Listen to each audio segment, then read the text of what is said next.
Hello everyone, I am Gandhipalam Srinivas, Director of SRS Spoken English, Amirpet, Hyderabad. In today's class, we are going to see future continuous tense. ఈ రోజు class లో మనం future continuous tense నేర్చుకుంటున్నాం. మీకు పేరు అర్థమైంది అనుకోండి, you can easily understand the definition of topic name easily. చూడండి, what is mean by future? Future అంటే తెలుగులో మీనింగ్ ఏంటి? భవిష్యత్తు. కంటిన్యూస్ అంటే జరుగుతూ ఉన్న. టెన్స్ అంటే కాలం. ఏ కాలంలో పని జరుగుతూ ఉండాలి? భవిష్యత్తులో పని జరుగుతూ ఉండాలి. జరుగుతుంది కాదు, జరుగుతూ ఉండాలి. అట్లా జరుగుతూ ఉన్న పనులు చెప్పడానికి ఏ టెన్స్ వాడాలి? Future continuous tense. ఇప్పుడు డెఫినేషన్ చెప్తా చూడండి. Tense name is future continuous tense. It is used to talk about an action which will be going on at some time in the future is called future continuous tense. అంటే భవిష్యత్తులో జరుగుతున్నటువంటి ప్రతి పని చెప్పడానికి ఏ tense వాడాలి? Future continuous tense. Future continuous. Imagine, రేపు మీకు ఒక ఎగ్జామ్ ఉంది. ఏముంది? Exam. Your exam starts at 9 o'clock and your exam ends at 12 o'clock. Generally exam takes 3 hours time. 9 o'clock start అవుతుంది, 12కి ఎండ్ అవుతుంది. నేను ఏమంటున్నా, రేపు 11 o'clockకి మూవీకి వెళ్దామని చెప్పిన. రాగలుగుతారా మీరు? నో, రాలేం సార్ అన్నారు. ఎందుకు అని అడిగా. అప్పుడు మీరు ఆలోచిస్తారు, 9 గంటలకు ఎగ్జామ్ స్టార్ట్ అవుతుంది, 12 గంటలకు ఎగ్జామ్ అయిపోతుంది. 11 o'clock ఎగ్జామ్ రాస్తారా? రాస్తూ ఉంటారా? రాస్తూ ఉంటాం. అంటే రాయడం స్టార్ట్ అయి ఉంటుంది, ఆ టైంకి రాస్తూ ఉంటాను. ఏ టెన్స్? Future continuous tense. రేపు మీరు అందరు క్లాస్కి వస్తారు కదా. రేపు క్లాస్ 10కి స్టార్ట్ అవుతుంది, 1కి అయిపోతుంది. మధ్యలో 12 o'clock క్లాస్ వింటారా? వింటూ ఉంటారా? వింటూ ఉంటాం. అంటే వినడం అనే పని ఆల్రెడీ స్టార్ట్ అయి ఉంటుంది, క్లాస్ వింటూ ఉంటాను. ఏ టెన్స్ అండి? Future continuous tense. అట్లా భవిష్యత్తులో నేను ఒక పని చేస్తూ ఉంటాను అంటే ఫ్యూచర్ కంటిన్యూస్ ఉపయోగించాలి. దీని ఫ్రేమ్ ఏంటి అంటే సబ్జెక్ట్ ప్లస్ విల్ బి. ఏం వాడాలి? Will be plus V4 plus other words. Right. What are the subjects? I. Next. We. Next. You. Next. They. Next. He. Next. Last one is it. అన్ని సబ్జెక్టుల తర్వాత after all the subject we can use will be. ఏం వాడచ్చు? Will be. నేను రేపు TV చూస్తూ ఉంటాను ఉందనుకోండి, ఏం చెప్పాలి? I will be watching TV tomorrow.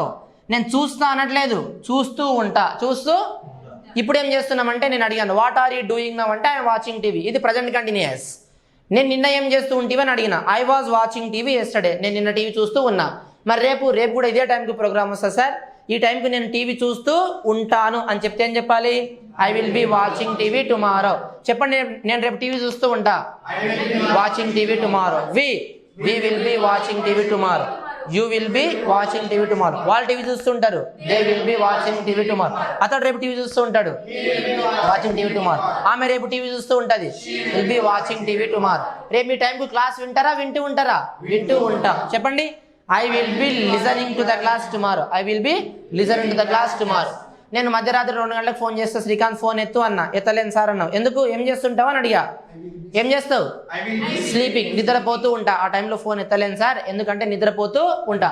ఆ టైంకి నిద్రపోతావా? పోతూ ఉంటావా? నిద్రపోతూ ఉంటా. ఏ టెన్స్? Future continuous.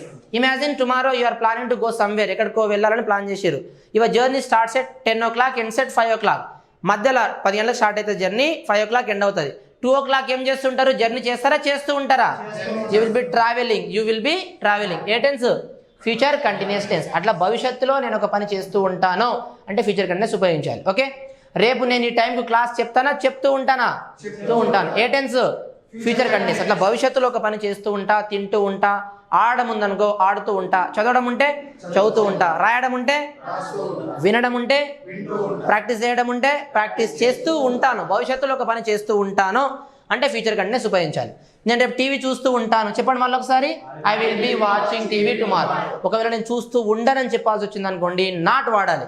నాట్ దేని తర్వాత? వీల్ తర్వాత నాట్ వాడాలి. చెప్పండి, I will not be watching TV tomorrow. We will not be watching TV tomorrow. You will not be watching TV tomorrow. They will not be watching TV tomorrow. He will not be watching TV tomorrow. She will not be watching TV tomorrow. నేను రేపు TV చూస్తూ ఉంటా. I will be watching TV tomorrow. చూస్తూ ఉండను. I will not be watching TV tomorrow. వారు రేపు TV చూస్తూ ఉంటారు. They will be watching TV tomorrow. చూస్తూ ఉండరు. They will not be watching TV tomorrow. ఆమె రేపు టీవీ చూస్తూ ఉంటది. She will be watching TV tomorrow. చూస్తూ ఉండదు. She will not be watching TV tomorrow. ఈ రెండు ఏమవుతాయంటే ఆన్సర్లు అవుతాయి. ఏమవుతాయి? నేను రేపు టీవీ చూస్తూ ఉంటాను అంటే I will be watching TV tomorrow. నీవు చూస్తూ ఉంటావంటే will you be watching TV tomorrow కదా. నువ్వు చూస్తూ ఉంటావా అని క్వశ్చన్ అడగాలి కదా. క్వశ్చన్ ఎట్లా అడగాలి అంటే, to ask question helping up should be written at the beginning of the sentence. Sentence ప్రారంభంలో హెల్పింగ్ అప్ రాస్తే క్వశ్చన్ అయిపోతుంది. ఎవరు దీంట్లో హెల్పింగ్ అప్? ఎవరు చెప్పండి? Will. So will should be at the beginning. ఎట్లా రాయాలి చూద్దాం ఒకసారి. నేను రేపు టీవీ చూస్తూ ఉంటానా, సెల్ఫ్ క్వశ్చన్ ఏమనాలి, will I be watching TV tomorrow, అంటే రేపు నేను టీవీ చూస్తూ ఉంటానా, will I be watching TV tomorrow. మనం చూస్తూ ఉంటామా అంటే will we be watching TV tomorrow. నీవు టీవీ చూస్తూ ఉంటావా ఏమనాలి, will you be watching TV tomorrow. వాళ్ళు రేపు టీవీ చూస్తూ ఉంటారా, వాచింగ్ టీవీ టుమారో. అతడు రేపు టీవీ చూస్తూ ఉంటాడా, will he be watching TV tomorrow. ఆమె రేపు టీవీ చూస్తూ ఉంటుందా, will she be watching TV tomorrow. చూడండి, నేను రేపు టీవీ చూస్తూ ఉంటాను, I will be watching TV tomorrow. చూస్తూ ఉంటాను, I will not be watching TV tomorrow. నేను టీవీ చూస్తూ ఉంటానా, will I be watching TV tomorrow అనాలి. ఒకసారి వాళ్ళు క్వశ్చన్స్ అడుగుతారు, ఆన్సర్ ఎలా చెప్పాలి చూద్దాం. Stand up, Srikanth and Anita. Come here. Now this girl is going to ask him question. You have to give yes answer, Srikanth. Ready? Okay. Start, Anita. Will I be watching TV tomorrow? Yes, you will be watching TV. Loudly, Will you loudly. be watching TV tomorrow? Yes, we will be watching TV tomorrow. Will you be watching TV tomorrow? Yes, I will be watching TV tomorrow. Will they be watching TV tomorrow? Yes, they will be watching TV tomorrow. Will he be watching TV tomorrow? Yes, he will be watching TV tomorrow. Will she be watching TV tomorrow? Yes, she will be watching TV tomorrow. Now Srikanth, you ask, she will give no answer. ఇప్పుడు yes చెప్పింది కదా, తన question అడిగినప్పుడు ఇప్పుడు శ్రీకాంత్ అడిగితే తను no చెప్తుంది. Start. Will I be watching TV tomorrow? No, you will not be watching TV tomorrow. Will we be watching TV tomorrow? No, we will not be watching TV tomorrow. Will you be watching TV tomorrow? No, I will not be watching TV tomorrow. Will they be watching TV tomorrow? No, they will not be watching TV tomorrow. Will he be watching TV tomorrow? No, he will not be watching TV tomorrow. Will she be watching TV tomorrow? No, she will not be watching TV tomorrow. Claps కొట్టండి వాళ్ళకి. Right. మీరు కూడా ఇలా ఒక ఫ్రెండ్ని select చేసుకోండి, questions అడుగుతూ answer చెప్పమనండి. Then you will get perfection over this tense. So ఒక మంచి వీడియోతో మళ్ళీ ఒకసారి మీ ముందు ఉంటాను. అప్పటి వరకు చూస్తూ ఉండండి.